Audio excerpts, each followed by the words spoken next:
के लेक्चर में कक्षा 10वीं चैप्टर त्रिभुज एमसीक्यू के सेकंड पार्ट में हम 14 सम से शुरू करेंगे। ये समरूप त्रिभुजें क्षेत्रफल से संबंधित और समरूप त्रिभुजों का क्षेत्रफल किसके बराबर होता है उनसे संबंधित एमसीक्यू है। क्वेश्चन नंबर 14, दी गई आकृति में त्रिभुज PQR और DEF दोनों क्या है, समरूप है। ये दोनों समरूप दी हुई है, तो हमें बताना है कौन सी कसौटी है, कौन सा नियम इसमें समरूपता का लग रहा है। तो आप यहां पर देख सकते हैं जो QR है और EF यानी कि इसकी ये भुजा और इसका ये कितना है, ये 2 है, ये 4 है, काट के कितना आ गया 1/2। इसी प्रकार QP और ED, यह QP दी हुई है और ED दी हुई है। 2.5 नीचे 5 दशमलव हटाए 0 1, तो कितना आ गया 1/2। तो यहां पर देखिए दो भुजाओं का अनुपात है और बीच का कोण, यानी Q बराबर किसके है, E के। Q बराबर किसके है, E के। तो इसका मतलब क्या है, DEF और PQR समरूप कौन से है, PQR समरूप है DEF। तो कौन सी कसौटी हुई, साइड एंगल साइड, यानी दो भुजाओं का अनुपात और बीच वाला एंगल, दो भुजाओं का अनुपात और बीच वाला एंगल, SAS समरूपता कसौटी कौन सी होगी फिर, SAS समरूपता कसौटी के द्वारा ये दोनों त्रिभुजें समरूप है। क्वेश्चन नंबर 15 क्वेश्चन नंबर, यहां पर क्या लंबाई 6 मीटर वाले ऊर्ध्वाधर स्तंभ, ये 6 मीटर का एक स्तंभ है, इसकी छाया की लंबाई कितनी दी हुई है, 4 मीटर। देख लीजिए 4 मीटर, जबकि उसी समय एक मीनार की छाया की लंबाई 28 है, वही टाइम है। यहां एक मीनार अलग से है, उसकी छाया इतनी है, तो क्या बताना है, मीनार की ऊंचाई। तो एक ही समय पर सूर्य दोनों के लिए सेम जो कोण बनाता है एक ही समय पर है। तो देखिए ये दोनों त्रिभुजें समरूप होगी, ABC PQR। तो त्रिभुज ABC समरूप किसके है, त्रिभुज PQR। तो इनकी भुजाओं का अनुपात भी क्या होगा, एक जैसा होगा, यानी कि PQ बटा में AB और QR बटा में BC। तो PQ यहां पर H है, ये 28 है, ये 6 है, ये 4 है। तो H बराबर 28 गुना में 6 बटा में 4, 4 7 28, 7 2 का 42। तो ये कितनी होने वाली है, 42 मीटर। कितनी, मीनार की ऊंचाई 42 मीटर। इंपॉर्टेंट क्वेश्चन है, एग्जाम में आ सकता है। आगे, दो त्रिभुजों का क्षेत्रफल, दो समरूप त्रिभुजों का क्षेत्रफल, किसका, समरूप त्रिभुजों का। तो समरूप त्रिभुजों के क्षेत्रफल के लिए एक प्रमेय है जिसको हम क्षेत्रफल प्रमेय बोलते हैं। उसके अंदर क्या है, यदि दो त्रिभुजें ABC और ये PQR दोनों क्या है, समरूप है, तो क्या होगा, तो इनकी भुजाओं के वर्गों का अनुपात बराबर होगा। यानी कि त्रिभुज ABC का क्षेत्रफल, जो इनके क्षेत्रफलों का अनुपात होगा, त्रिभुज PQR का क्षेत्रफल, और जो इनका अनुपात होगा इनकी भुजाओं के वर्गों का।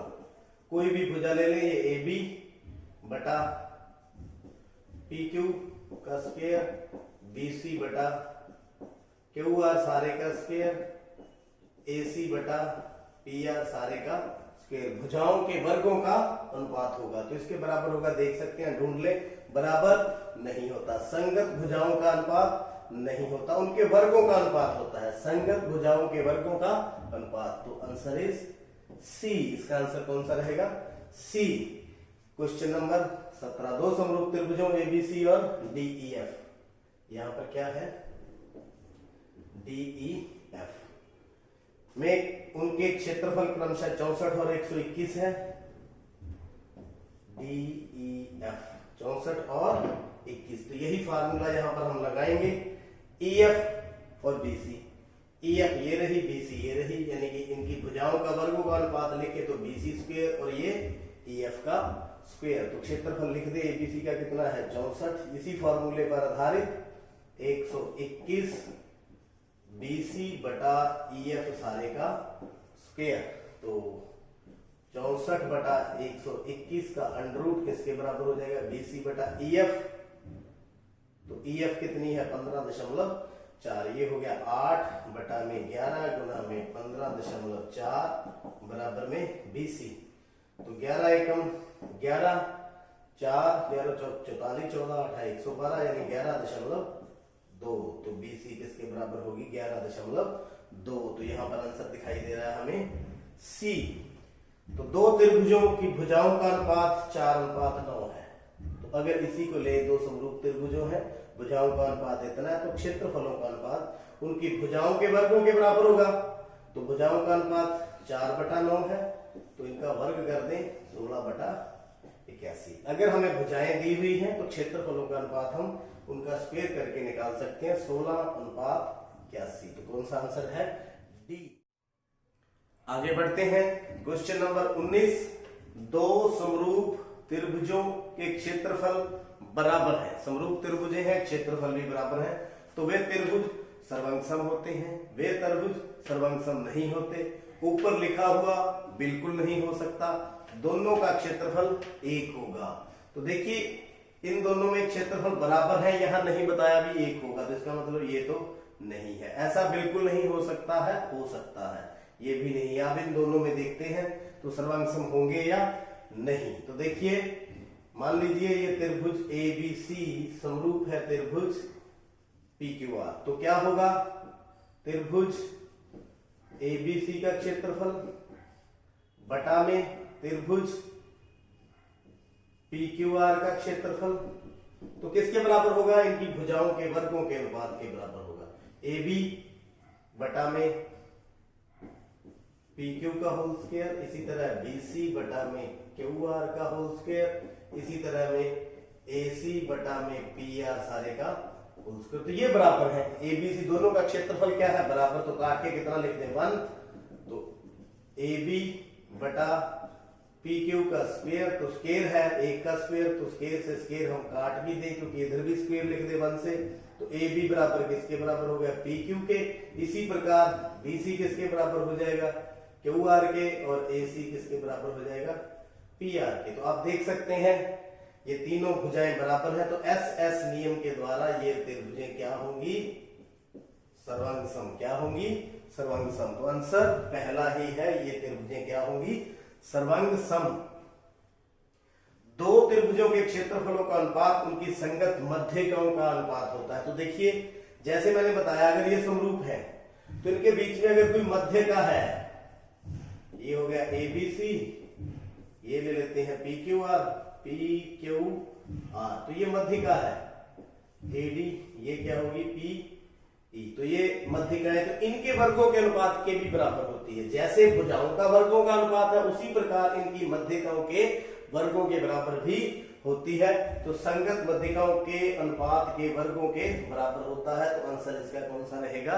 C। ये समझ लें। एक और होता है, अगर ये लंब हो तो भी उनके वर्गों के बराबर होती है, अगर मध्यिका है तो भी उनके वर्गों के बराबर होती है, और भुजाओं के वर्गों के बराबर भी होती है। तो आगे त्रिभुज ABC BDE समबाहु त्रिभुज इस प्रकार है। तो आइए पहले डायग्राम बना लें। त्रिभुज ABC ABC और BDE, D भुजा BC पर है, ये D और ये कौन सा हो जाएगा? E। तो ये दो त्रिभुजें हैं। DBC का मध्य बिंदु है, ये मध्य बिंदु है। दोनों क्या है? समबाहु है। समबाहु है तो इनके कोण कितने हैं? 60 60 60। कितने? 60 60 60 60 60। तो त्रिभुज जो है ABC है किसके समरूप होगी? EBD, ये दोनों समरूप होगी। समरूप होगी तो इनकी भुजाओं के वर्गों के अनुपात के बराबर होगा। तो देखिए त्रिभुज ABC का जो क्षेत्रफल है और जो त्रिभुज EBD का जो क्षेत्रफल है, भुजाओं का वर्ग, तो यहां क्या आ जाएगा? BC है, इसकी भुजा क्या है? BD, तो इसके वर्गों के बराबर होगा। तो जो BC है वो BD की डबल है, क्योंकि D BC का मध्य बिंदु है।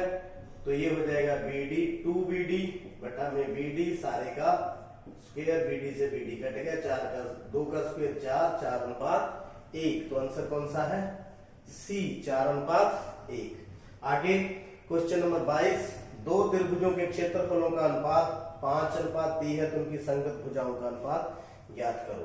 तो देखिए, मान लीजिए यही सिचुएशन को हम ले लें, तो ये दो त्रिभुजें हैं, क्षेत्रफलों का अनुपात कितना है? 5:3। तो भुजाओं का जो अनुपात है वो इधर स्क्वायर है, तो इधर क्या हो जाएगा? √। तो √5 और √3, √5 और √3, तो कौन सा है? C √5 और √3। ये उल्टा हो जाएगा अगर ये लगा दोगे तो, इसलिए √5 पहले आएगा, √3 बाद में। आगे यहां पर क्षेत्रफल का अनुपात था, तो भुजाओं का अनुपात वर्गमूल में हो जाता है। अगर भुजाओं का अनुपात दिया हुआ है, क्षेत्रफल का निकालना है, तो स्क्वायर हो जाता है। तो 3:2 है, तो 3 का स्क्वायर 9, 2 का स्क्वायर 4, तो 9:4। दोबारा से फिर दोनों बता दूं, अगर भुजाओं का अनुपात दिया है, क्षेत्रफल का अनुपात लिखना है, तो स्क्वायर कर दें। अगर क्षेत्रफल का अनुपात दिया है समरूप त्रिभुजों में, तो भुजाओं का अनुपात निकालना है, तो उसका क्या निकाल लें? वर्गमूल। उम्मीद है ये आपको अच्छे लगे होंगे। चैनल को सब्सक्राइब करें और इसका पिछला वीडियो और आने वाले वीडियो आप सबसे पहले पाएं। आपका बहुत बहुत